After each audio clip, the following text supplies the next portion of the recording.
Hi guys, this is me Divya. आज मैं आपको पढ़ाने वाली हूँ इकोनॉमिक्स का chapter from the 9th standard, the story of village Palampur. Okay, तो पालमपुर क्या है? पहले तो इकोनॉमिक्स के बारे में मैं आपको बताते हैं। Economics, what is economics in Hindi?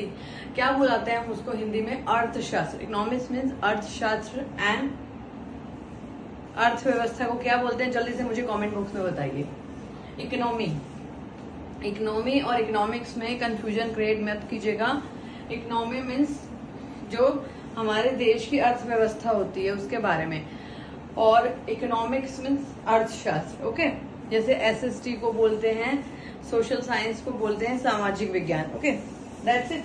So further, hypothetical village. Hypothetical means होता है एक इमेजिनेशन वाला, काल्पनिक जो है। ऐसा कोई विलेज है ही नहीं Palampur.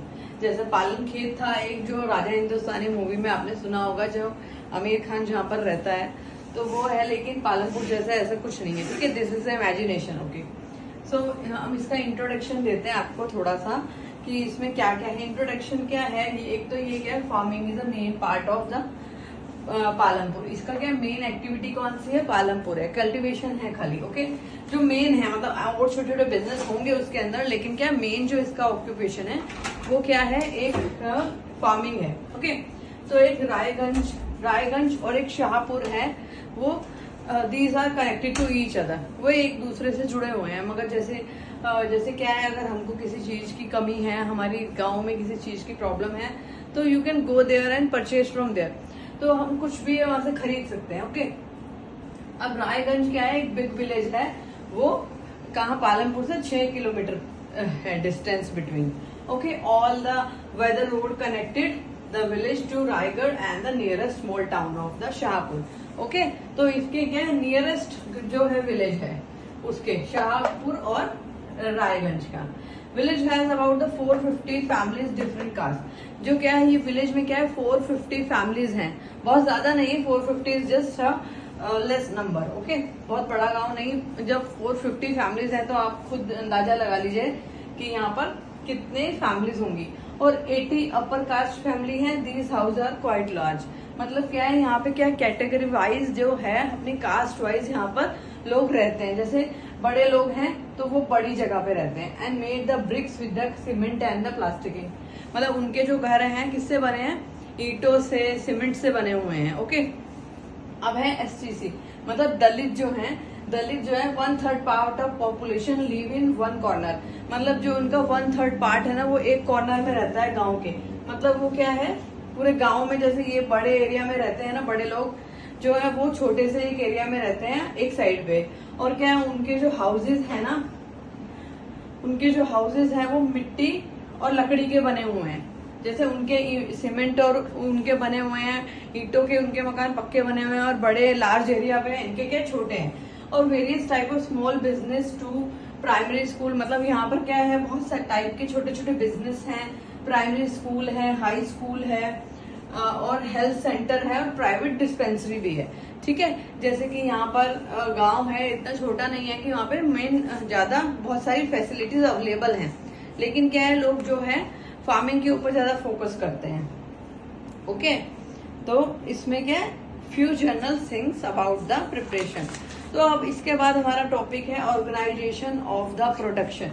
Organisation of the production, तो ये क्या है हमारा नेक्स्ट टॉपिक है हमारा ऑर्गेनाइजेशन ऑफ द प्रोडक्शन। मतलब प्रोडक्शन को ऑर्गेनाइज कैसे करना है। मेन हमारा क्या है, aim to produce the goods and services we want. जो हम चाहते हैं, हम क्या चाहते हैं, गुड्स एंड सर्विसेज। मतलब बेसिक नीड्स क्या है हमारे, दाल रोटी चावल, ये सब जो हम बाहर से खरीदते हैं। They are the 4 requirements. क्या क्या रिक्वायरमेंट्स है? पहले क्या है, हम पहले पढ़ेंगे फैक्टर ऑफ प्रोडक्शन। 4, पहले लैंड क्या है? Land is the most important. अगर हमारे पास लैंड नहीं होगी तो हमें ना लेबर की जरूरत है, ना फिजिकल कैपिटल की, और ना ह्यूमन कैपिटल की। ओके, अगर पहले जैसे हम अगर लैंड खरीदते हैं, अगर हमारे पास बेस ही नहीं होगा तो उसके ऊपर हम क्या हवा में जगह बनाएंगे? तो क्या है, पहले सबसे इम्पोर्टेंट थिंग है लैंड। पहले हम लैंड खरीदेंगे तो उसके लिए हमें क्या करना पड़ेगा, पैसा स्पेंड करना पड़ेगा। उसके बाद क्या है, लेबर जरूरी है। अगर आप स्कूल बना लेते हो, आप फैक्ट्री बना लेते हो, उसके बाद अगर आपके पास लेबर ही नहीं है तो काम कौन करेगा। और लेबर में भी क्या होता है, स्किल और नॉन स्किल, एजुकेटेड और नॉन एजुकेटेड जो होती हैं, अनएजुकेटेड वो होती है लेबर, उसकी नीड है। कैसे पीपल, अगर स्किल, जैसे जहाँ पर क्या है, अगर आप कपड़े की फैक्ट्री लगाते हो और उसके अंदर स्टिच टेलर भी रखते हो, देन अगर एक आदमी है जो स्किल है, उसके पास एक शर्ट बनाने की या कुर्ता बनाने का स्किल है, तो क्या है तभी उसकी जरूरत है ना। और जो नॉन स्किल वाला होगा वो क्या है, खाली पैकेजिंग का काम कर सकता है, बैग लेके उसके अंदर पैक करके रख सकता है, तो उसकी भी जरूरत है। और जो स्किल वाला है, अगर उसे कटिंग नहीं करेगा, सिलना नहीं आएगा, तो कैसे काम होगा। जो नॉन स्किल वाला बंदा है वो थोड़ी ये काम कर सकता है, ठीक है ना। और इसमें क्या है, एजुकेटेड और अनएजुकेटेड का भी होता है, एजुकेटेड और अनएजुकेटेड। अगर एजुकेटेड है कोई, तुम्हारा जो तुम्हारा पूरी जो फैक्ट्री है उसका अकाउंट देख रहा है, हाँ अकाउंट देख रहा है। और जो क्या है, अनएजुकेटेड है, उसमें भी वही है कि अनएजुकेटेड है वो उसको सपोर्ट कर सकता है, मतलब लेकिन अकाउंट का काम नहीं देख सकता, ठीक है। अब समझ में आ गया। और फिजिकल कैपिटल और ह्यूमन कैपिटल। अब कैपिटल के, फिजिकल कैपिटल में दो हैं, फिक्स कैपिटल और वर्किंग कैपिटल।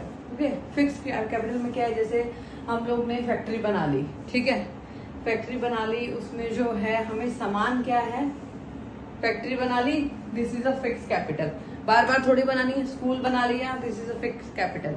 अब उसके अंदर क्या है, वर्किंग कैपिटल में वो आता है कि जैसे हमारा सामान है जो फैक्ट्री का वो खत्म हो रहा है और every day we are taking from the other city या कंट्री या वट एवर एनीवेयर, ओके, हम कहीं से भी खरीद रहे हैं। फिक्स में क्या है कि वो चीज फिक्स है, जैसे स्कूल है वो स्कूल बन गया, और उसके बाद जो हमारे पेंसिल पेन कॉपी वो हम रोज मंगा रहे हैं, this is a working capital. And fix school college industries वगैरह दिस, ओके, ये हो गया हमारा फिजिकल कैपिटल। आई होप यहाँ तक आपको समझ में आ गया होगा। देन ह्यूमन कैपिटल मतलब knowledge required by the human, मतलब एक बार हमें क्या है कि लेबर है जो वो क्या है अनएजुकेटेड मिलेगी तो चलेगा, लेकिन क्या ह्यूमन कैपिटल में knowledge required by the human, कि इसमें क्या है, नॉलेज होना इज अ मोस्ट इम्पॉर्टेंट।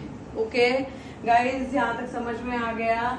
और इसमें क्या है, क्वेश्चन भी आप बना सकते हैं कि narrate the story of the Palampur. ये क्वेश्चन भी आपको आ सकता है कि आपको एक पालमपुर के ऊपर स्टोरी नरेट करनी है, तो आपने कहाँ से देखा था, ये शुरू कहाँ से किया था हमने, कि एक जो है हिपोथेटिकल एक विलेज है जो क्या है, इमेजिनेशन है, खाली इसको सोचना है, खाली बस इसको हमारे दिमाग में रखना है कि हमको एक इमेजिनेशन वाला गांव है जिसके बारे में हमने किया, वहाँ पे ये स्कूल है, कॉलेज है, ये है, इतने लोग रहते हैं, 450 फैमिली हैं, जिसमें 80% जो लोग हैं वो बड़े उसमें रहते हैं, एक जो बाकी के दलित लोग हैं वो एक 1/3 एरिया में रहते हैं। ऐसे ऐसे जो भी स्टोरी है, you can narrate the story and आपको 4-5 नंबर का क्वेश्चन ये आ सकता है। ओके, अब पालमपुर का क्या था, इसमें हम क्या था, फार्मिंग ऑफ पालमपुर पढ़ रहे थे।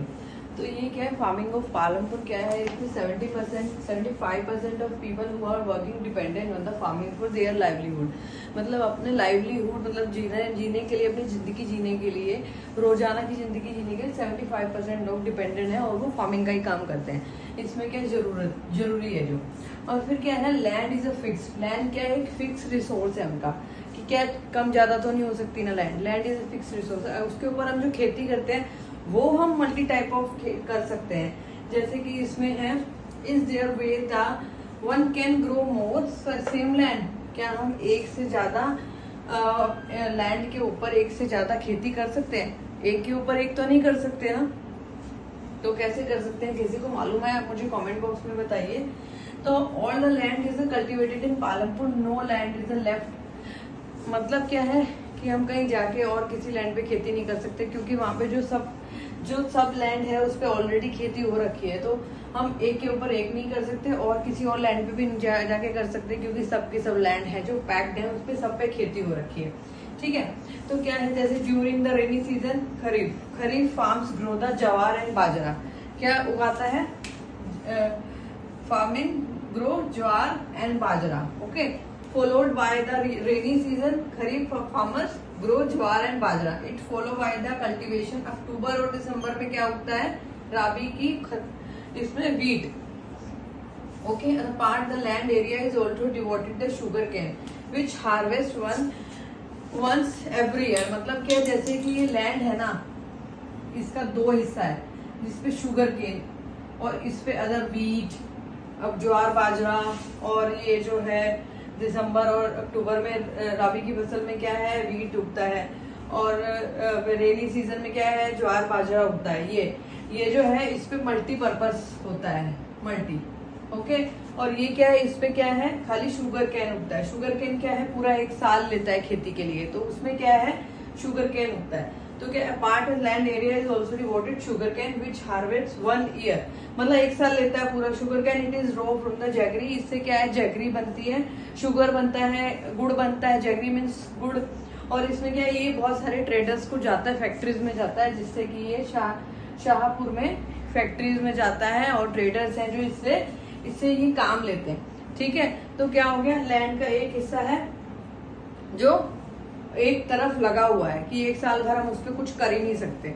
ठीक है, और एक साइड क्या है जिसमें हम मल्टीपर्पज काम कर सकते हैं। ओके, मैं आपको अभी बताती हूँ कि मल्टीपर्पज एंड मिक्स में क्या फर्क है।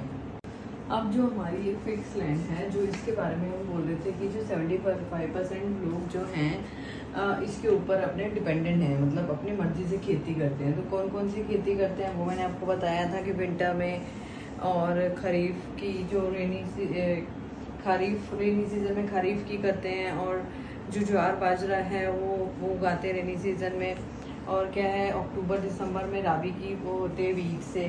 तो क्या है, part from the land area is devoted sugar cane वगैरह मैंने आपको सब बताया था। उसके बाद क्या है अपना कि मल्टी फार्मिंग और मिक्स फार्मिंग में मैं I am saying you what is the difference between the multi farming and mix farming. Multi farming का मतलब होता है कि एक टाइम में एक फसल उगाना, डिफरेंट मतलब जैसे पहले उगा ली हमने ज्वार बाजरा, 3 महीने बाद क्या है, वीट उगा लिया, तो उसको बोलते हैं मल्टी। एक जो ये ज्वार बाजरा और वीट है ना, ये कम टाइम में ग्रो हो जाती है। तो क्या है कि मल्टी टाइम में फार्मिंग कर ली, तो एक ही लैंड के ऊपर, एक फिक्स लैंड के ऊपर हमने क्या करा, पहले ज्वार उगा लिया, फिर बाजरा उगा लिया, उसके बाद वीट उगा लिया। ठीक है, लेकिन क्या है कि ये क्या 1 साल में एक बार नहीं होती है। शुगर केन होता है वो साल भर लेता है। ठीक है, उसके बाद मिक्स फार्मिंग क्या है कि जैसे एक लैंड के एक पार्ट पे वीट उगाया, एक पे ज्वार बाजरा उगाया, ऐसे। तो इसको क्या बोलते हैं, मिक्स फार्मिंग, मिक्स करी, कि मतलब एक ही लैंड के ऊपर 2-3 टाइप की, जैसे एक पार्ट लिया, 1 2 3 तीनों पे अलग अलग की, लेकिन एक टाइम में 3 टाइप की खेती हो रही है, तो मिक्स हो गई वो। और मल्टी मतलब अलग अलग टाइम में, 3 महीने अलग, 4 महीने अलग, 5 महीने अलग, 1 साल में 3-3 4-4 महीने के गैप में अलग अलग टाइप की खेती करके फार्मिंग करी, उसको मल्टी फार्मिंग बोलते हैं। ठीक है, अब क्या है, जैसे हमको क्या है, अपनी फार्मिंग को, प्रोडक्शन को बढ़ाना है, तो उसके लिए हम क्या करेंगे, इरिगेशन करेंगे, इलेक्ट्रिसिटी का यूज करेंगे, मॉडर्न फार्मिंग का यूज करेंगे। आप अपने बुक में देख सकते हैं कि वो टॉपिक दे रखे हैं। तो इरिगेशन मतलब वेल्स, कुएं का, ट्यूबवेल का यूज करेंगे, पॉन्ड्स का यूज करेंगे, पॉन्ड और कैनल्स का यूज करेंगे। उसके थ्रू वाटर क्या है, वाटर लेंगे। ये क्या है, पहले जो ये रबी की और खरीफ की फसल उगती है, जो खरीफ की रेनी सीजन में उगती है खाली। लेकिन इसको क्या है, अगर हमें ज्यादा प्रोडक्शन करना है, दूसरे टाइम पे उगानी है, तो हम क्या है, इरिगेशन का यूज करेंगे, ट्यूबवेल का यूज करेंगे, पॉन्ड का यूज करेंगे, रिवर्स का यूज करेंगे। ठीक है, और इलेक्ट्रिसिटी के बाय मोटर, बाय पंप से हम उसको क्या करेंगे, नीचे से क्या वाटर लैंड है, जो वाटर टेबल है, उससे हम क्या नीचे से पानी निकालेंगे, एंड उससे हम क्या करेंगे, इलेक्ट्रिसिटी का यूज करके और पानी निकालेंगे। और जो हम विदाउट सीजन भी, जैसे रेनी सीजन में जो होती है, या अक्टूबर दिसंबर में होती है जो वीट की, उसका प्रोडक्शन हम क्या कर सकते हैं, क्योंकि डेफिनेटली फार्मिंग के लिए हमें पानी की जरूरत तो पड़ेगी ना। ये तो है नहीं कि अगर रेनी सीजन हो रहा है तो हमें उस टाइम पे वो कर लिया। और अगर हमें इस चीज का प्रोडक्शन इंक्रीज करना है, तो जैसे हम इसमें मॉडर्न फार्मिंग में क्या है, HY high yield variety of seeds का यूज करेंगे। आप उसमें देख सकते हैं की वैरायटी ऑफ सीड्स जो होते हैं उनको फर्टिलाइजर का यूज करेंगे, पेस्टिसाइड का यूज करेंगे, तो वो सब क्या है इसका यूज करेंगे। और इससे क्या है हमारा, और क्या है, ट्रैक्टर, मशीनरी, वो सब, जैसे पहले लोग क्या हाथ से खेती करते थे और अब क्या है मशीन आ गए हैं, ट्रैक्टर से हम क्या उसके खुदाई वो करते हैं उसको, तो वो क्या है वो करके ट्रैक्टर का यूज कर सकते हैं। तो ये मॉडर्न फार्मिंग के अंडर ये सब आता है। लेकिन क्या है इसके कुछ डिसएडवांटेजेस भी हैं।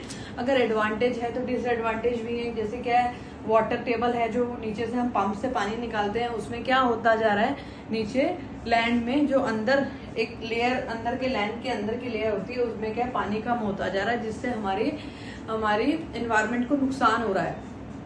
तो इसकी डिसएडवांटेज ये है, नेगेटिविटी ये है इसकी कि जो हम मॉडर्न फार्मिंग यूज कर रहे हैं, अगर हम जैसे नेचुरल तरीके से हम फार्मिंग करते थे पहले, कि क्या है एक टाइम टू टाइम पे हमें हर चीज मिलती थी। अब क्या है कोई भी चीज कभी भी मिलती है।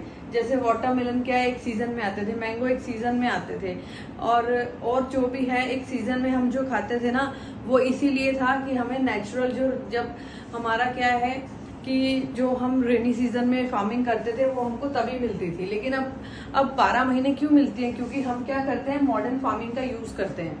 ओके, पेस्टिसाइडर का यूज करते हैं, फर्टिलाइजर का यूज करते हैं, हैवी जो ट्रैक्टर्स और उसका यूज करते हैं, तो उससे हमारी क्या अर्थ को भी नुकसान हो रहा है।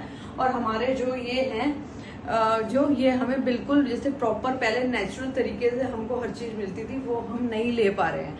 तो इसका ये है कि और जो मल्टी फार्मिंग कर रहे हैं इससे कि कंटिन्यू एक खेत के एक लैंड के ऊपर हम मल्टी टाइप की फार्मिंग कर रहे हैं और मिक्स फार्मिंग कर रहे हैं, वो सब क्या है, जैसे शुगर केन तो चलो एक साल लेता है, लेकिन बाकी जो हम जो फार्मिंग कर रहे हैं उसके एडवांटेज और डिसएडवांटेज दोनों हैं। आप इसको, ये क्या है हमारी अर्थ के लिए हार्मफुल भी है। तो गाइज हमारा है नेक्स्ट टॉपिक क्या है, how is distribute land between the farmer of Palampur. तो क्या है कि हम अब ये देखेंगे कि जो ये लैंड है, आपकी बुक में भी डायग्राम बना होगा, मेरे से जैसे बना मैंने बना दिया। लुक एट दिस डायग्राम, ये डायग्राम अपनी बुक में देख सकते हैं, नहीं तो गूगल पे देख सकते हैं कि ये जो डायग्राम है लैंड का, कि फार्मर जो है उनके बीच में कैसे डिस्ट्रीब्यूट है लैंड। तो आपको ये मालूम होगा कि जैसे हमने पढ़ा था कि कुछ फैमिली दलित हैं, कुछ फैमिली हाई क्लास है, जिनके पास ज्यादा लैंड है, किसी के पास ज्यादा लैंड है, किसी के पास कम लैंड है। ठीक है, इसमें क्या स्टोरी है, जैसे 1/3 ऑफ द 450 फैमिलीज आर, और इसमें से बहुत सारी फैमिलीज जो है ना लैंडलेस भी है, उनके पास लैंड नहीं है, और वो क्या है वर्कर है, तो वो लेबर का काम करते हैं जिनके पास बड़ी ज्यादा लैंड है। ओके, तो क्या है जैसे 450 फैमिलीज आर लैंडलेस, उनके लैंड नहीं है। 150 family, most of the Dalit have no land, उनके पास लैंड है ही नहीं है फॉर कल्टीवेशन, खेती के लिए। तो some own land, 250 family cultivation small plot of the landless to then hectare size के हिसाब से कि 2 हेक्टर ऑफ साइज जो है उसके हिसाब से वो लोग लैंड करते हैं। जैसे इसमें एक स्टोरी है गोविंद की। गोविंद एक फार्मर है जिसके पास 2.24 हेक्टर है, उसके 3 बेटे हैं जो वो उसके साथ मिलके खेती करते हैं, कल्टीवेशन करते हैं। कितने हो गए, 3 बेटे हो गए और एक खुद गोविंद हो गया, तो 4 जने मिलके दिस के ऊपर, ये वाली लैंड है ना, ये इतनी सी लैंड है, ये एक पार्ट है लैंड का, इस पार्ट के ऊपर वो लोग खेती करते हैं। अब क्या है उनके पास एक भैंस भी है, तो उसमें क्या है भैंस भी है उनके पास। अब क्या है गोविंद मर जाता है, गोविंद के मरने के बाद क्या है 0.75% हेक्टर एक के हिस्से में आता है। तो कितना बचा, इसके भी 3 हिस्से हो गए। तो क्या हुआ कि ये लैंड और छोटी हो गई हर एक के हिस्से में। ऐसा हो गया कि आगे जैसे आगे की जनरेशन है, जो आगे जब इनके बच्चे होंगे, जो गोविंद के बच्चे हैं आगे उनके बच्चे होंगे, तो क्या होगा लैंड का हिस्सा है और छोटा होता जाएगा, क्योंकि एक गोविंद का एक बेटा है और दूसरे का 2 है, तो वो उसके 2 बेटे हो गए, तो लैंड का हिस्सा और बढ़ गया, तो उससे क्या हो जाएगा लैंड का ये होगा। तो जो गरीब लोग हैं वो और गरीब हो जाएगा और जो अमीर है वो और अमीर हो जाएगा। तो ये इसका लैंड का हिस्सा इस तरह से होगा। और भैंस का क्या हुआ ये इसमें बताया नहीं हुआ कि बफेलो का क्या हुआ इसके अंदर। ठीक है, तो आप देखिए आगे। तो 60 family medium and large for the cultivation more 2 Hector of land. तो क्या है कि 2 हेक्टर ऑफ लैंड जो ये डिवाइड हुआ है ना, ये इसमें जैसे मैंने बताया था कि जो लार्ज एरिया में रहते हैं वो ये जगह रहते हैं, और आगे जो उनकी फैमिली है, अगर 2 भाई हैं तो आधी ये खेती हो रही है, आधी ये खेती हो रही है, तो आधे आधे हिस्से में पड़ गई। फिर भी इतनी जगह दोनों को मिली, तो क्या हुआ, उनको ज्यादा कुछ फर्क नहीं पड़ा। और जो गोविंद है ना, वो उसकी फैमिली इतनी बड़ी है, 3 लड़के हैं उसके, और वो खुद है, उसके बाद भी वो इतना अच्छा नहीं कमा पा रहा है जितना अच्छा उसे कमाना चाहिए, क्योंकि उसके पास बहुत कम लैंड है। ठीक है, उसके बाद वो उसका खाना इतना कमाता है कि बस उसका घर का खाना ही पूरा होता है, बस इतनी लैंड होने के बावजूद भी। क्योंकि पालमपुर के बारे में ये बताया। ठीक है, अब है हमारा नेक्स्ट टॉपिक है हमारा, who will provide the labour. Labour कौन प्रोवाइड करता है, लेबर कौन प्रोवाइड करता है इसमें। जब लैंड हो गया फर्स्ट, अब लेबर हो गया। पहले हमने उसमें पढ़ा था कि हमारे 4 फैक्टर है, पहला लैंड है, फिर उसके बाद लेबर है, उसके बाद हमारा है capital of work, capital of farming sorry, और वर्किंग फार्मिंग। तो उसमें क्या था, मैंने आपको डिटेलिंग बताई थी कि क्या था। अब हम स्टार्ट करते हैं कि इसमें क्या है, स्मॉल फार्मर है और जो मीडियम फार्मर है। क्या है, जो स्मॉल फार्मर है वो अपनी खुद की लैंड पर खेती करते हैं खुद, क्योंकि वो छोटे लोग हैं। लेबर आगे क्या है, लेबर को अरेंज नहीं कर सकते, इतना पे नहीं कर सकते, क्योंकि वो लिमिटेड अर्न करते हैं। ओके, क्योंकि उनके पास छोटी जगह है। और जो मीडियम है वो क्या है, दूसरे जो है फार्मर्स को दूसरे लेबर को हायर करते हैं और अपने लैंड पर कल्टीवेशन कराते हैं। ठीक है, तो क्या है, अपने जो ये स्मॉल जो वो फार्मर है ना, वो क्या करते हैं, जब उनको अपने खेत पे काम कर लेते हैं ना, अपने फील्ड में काम कर लेते हैं, तो वो क्या करते हैं, मीडियम क्लास के जो फार्मर है ना, उनके यहाँ जाके भी काम कर लेते हैं, ताकि वो ज्यादा काम कर सके।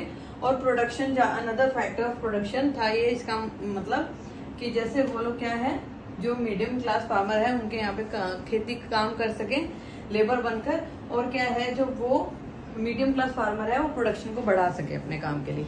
ठीक है, इसमें एक स्टोरी है दाला और रामकली की। तो इसमें क्या है, it is difficult to find work these days. वो बात कर रहे हैं एक दूसरे से, आपने ये देखा होगा, इसके अंदर ये बना हुआ है, देखो ये स्टोरी बनी हुई है, अपनी बुक में देख सकते हैं। ये दाला और Ramkali are amongst to poorest native of village. ये क्या है, गरीब है, ये एक लेबर है, दूसरों के फार्म पे जाके काम करते हैं, दूसरों के यहाँ खेती करते हैं। तो क्या है, वो दोनों एक दूसरे से बात करते हैं कि इन दिस टाइम हमको क्या है कि वो काम करना बहुत डिफिकल्ट हो रहा है, क्योंकि लार्ज जो फार्मर होते हैं वो हमें हायर करते हैं, और क्या लिमिटेड नंबर ऑफ डेज हम काम करते हैं, कि पूरा साल तो काम नहीं करते, थोड़ा ही टाइम काम करते हैं। तो इसमें क्या है, जो घनश्याम है वो एक बड़ा किसान है, वो क्या करता है, कुछ टाइम काम कराता है और उसके बाद क्या करता है, less than 5 months of whole year, मतलब पूरे साल में 5 महीने काम कराता है, और बाकी के टाइम वो लोग खाली रहते हैं। तो उनका क्या खर्चा पानी कैसे निकलेगा, अगर वो फैमिली वाले हैं तो 5 महीने काम करेंगे और बाकी टाइम खाली बैठेंगे, तो कैसे पॉसिबल। उसके बाद क्या, we have tractor for the, और क्या वो लोग क्या करते हैं, आधा टाइम क्या करते हैं प्लगिंग के लिए, और वो सब क्या है ट्रैक्टर, और दूसरा जो है मैंने आपको बताया था कि हार्वेस्टिंग के लिए वो लोग ट्रैक्टर और थ्रेशनर वो सब यूज करते हैं। तो उसमें क्या है, ये भी एक डिसएडवांटेज है इसका, कि जो मॉडर्न फार्मिंग हो गई है उसके लिए लेबर जो है वो उनको काम नहीं मिल रहा है, वो वर्कलेस हो गई है। तो क्या है, इसका ये भी एक डिसएडवांटेज है कि वो लोग खाली बैठे हैं। तो ये भी है एक डिसएडवांटेज मॉडर्न फार्मिंग का। तो उसमें क्या है, वो लोग क्या कर रहे हैं, इसमें भी आधा टाइम ये लोग ट्रैक्टर और दूसरी चीजें यूज करके लेबर फ्री है, उनको काम नहीं मिल रहा है, वो फ्री है। तो उसमें क्या है, जब दाला बोलता है कि मैंने इतने पैसे उधार ले रखे हैं और उसके बाद मैं अपने घर का खर्चा उठाऊंगा कि जो उधार ले रखा है उसको चुकाऊंगा। तो this year I will have to the work the brick making unit.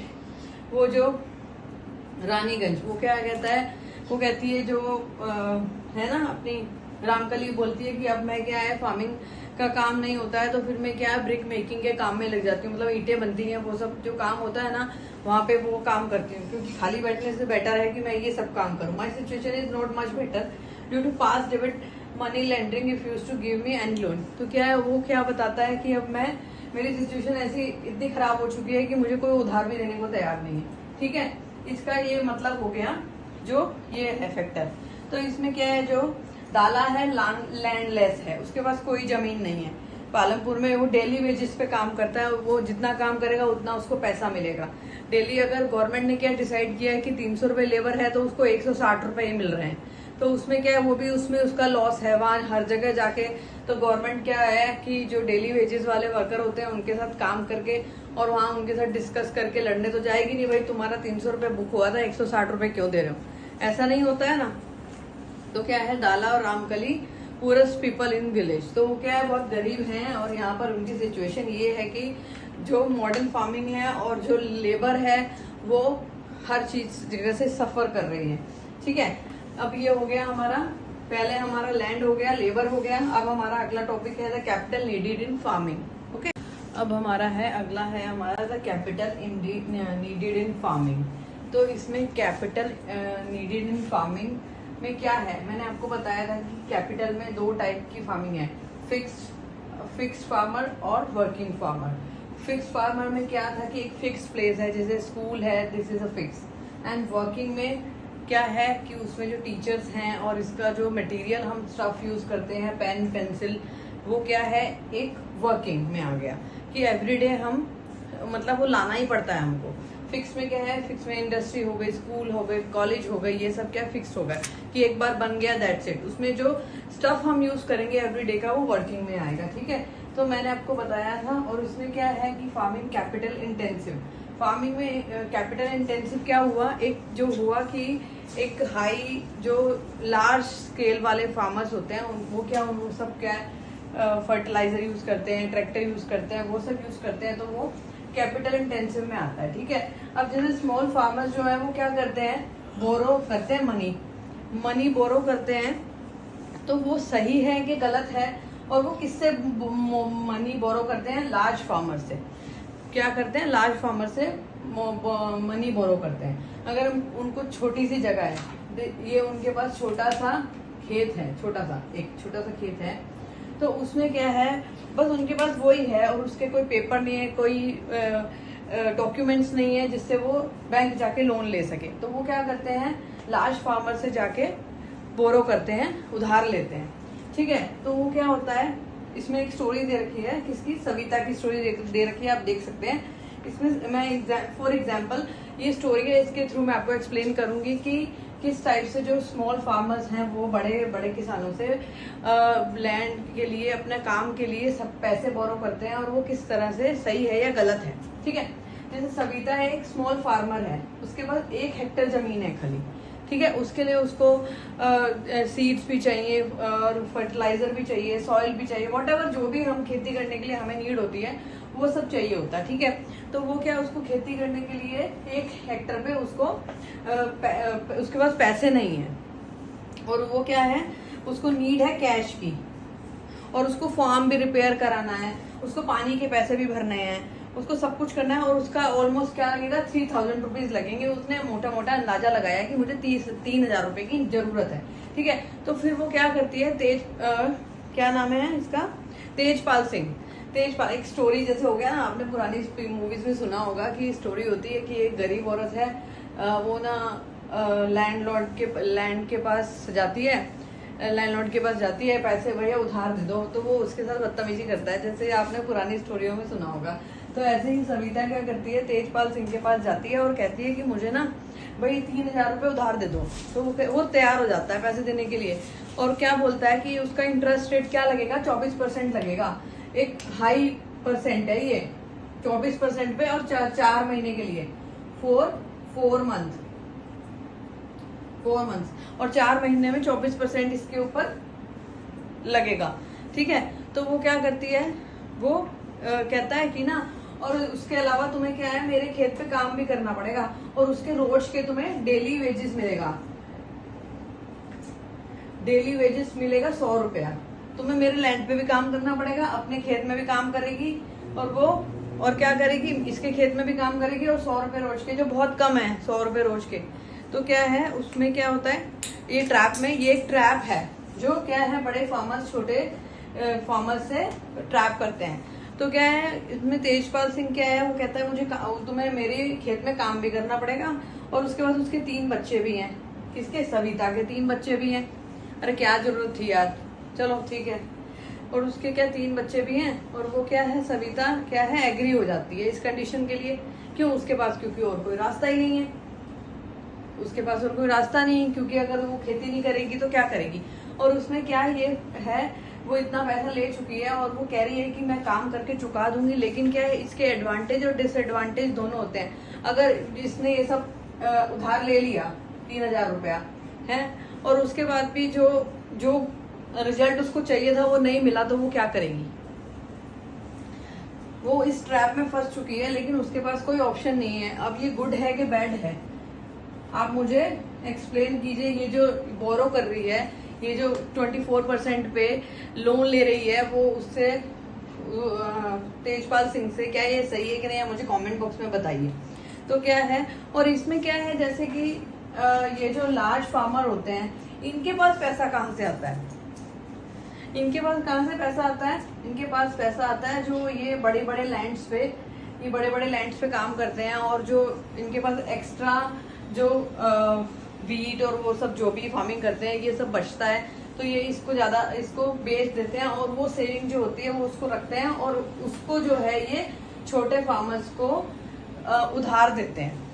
ठीक है, तो इससे उनके पास क्या है, एक्स्ट्रा मनी रहती है। और क्या, छोटे जो फार्मर्स हैं वो भी इनके अंडर काम करते हैं एज अ लेबर। तो इसमें क्या है कि लार्ज फार्मर हैं जो उनको एडवांटेज रहता है कि वो क्या है, उनके पास धान भी जो है कल्टीवेशन करने के लिए जगह भी है, धान भी एक्स्ट्रा है, लेबर भी है। जैसे वो 100 रुपए रोज के बोल रहा है कि कम वेजेस पे काम करना पड़ेगा, अब सविता के पास कोई और ऑप्शन नहीं है, तो वो इसे करेगी ही करेगी। ठीक है, ये हमारा क्लियर हो गया कि कैपिटल नीडेड इन फार्मिंग, कि हमारा पहले था लैंड फार्मिंग। मैं आपको फिर रिपीट करा रही हूँ, पहला हमारा था लैंड, फिर लेबर, अब है कैपिटल नीडिंग, और उसके बाद है हमारा द शॉपकीपर ऑफ पालमपुर। अब हमारा इसके बाद हमारा टॉपिक है sale of the surplus from product. Okay, तो हमारा 7 टॉपिक अब हम स्टार्ट करते हैं। ठीक है, मैं आपको वन बाय वन टॉपिक इसलिए एक्सप्लेन कर रही हूँ क्योंकि यू अंडरस्टैंड प्रॉपरली कि हर एक टॉपिक के अंदर मैं क्या बता रही हूँ आपको। ठीक है, अब हम चलते हैं नेक्स्ट टॉपिक की तरफ। अब हमारा ये 7 टॉपिक है जो sales of surpluses from product. ये क्या है हमारा, जो ये लास्ट टॉपिक है हमारा, किसका लास्ट टॉपिक है, ये लास्ट टॉपिक है हमारा जो प्रोडक्शन फार्मर क्या है अपने फील्ड में करते हैं। ये प्रोडक्शन जो है, ये सारे जो थे ये यहाँ तक इतना था। आगे क्या है, इसके आगे जो है क्या है, डेयरी प्रोडक्ट्स, जो नॉन फार्मिंग एक्टिविटी है वो है। इसके बाद हम वो पढ़ेंगे, लेकिन इससे पहले मैं आपको ये बता दूं कि सरप्लसेस क्या होता है। सरप्लसेस होता है, it is excess of production.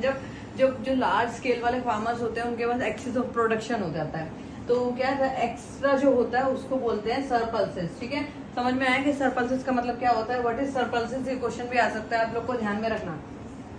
तो क्या सरप्लसेस ये होता है कि जो एक्स्ट्रा अमाउंट, जैसे अब एक किसान है, वो एक इतनी बड़ी लैंड के ऊपर खेती कर रहा है, और कितना सारा वो खा लेगा। अगर वो एक्स्ट्रा जो हो गया है, प्रोडक्शन हो गया एक्स्ट्रा, तो अगर वो 1/3 ही खा सकता है, तो बाकी का क्या करेगा, घर में सजा के रखेगा क्या, नहीं ना। तो वो क्या करेगा, उसको बेचेगा ना।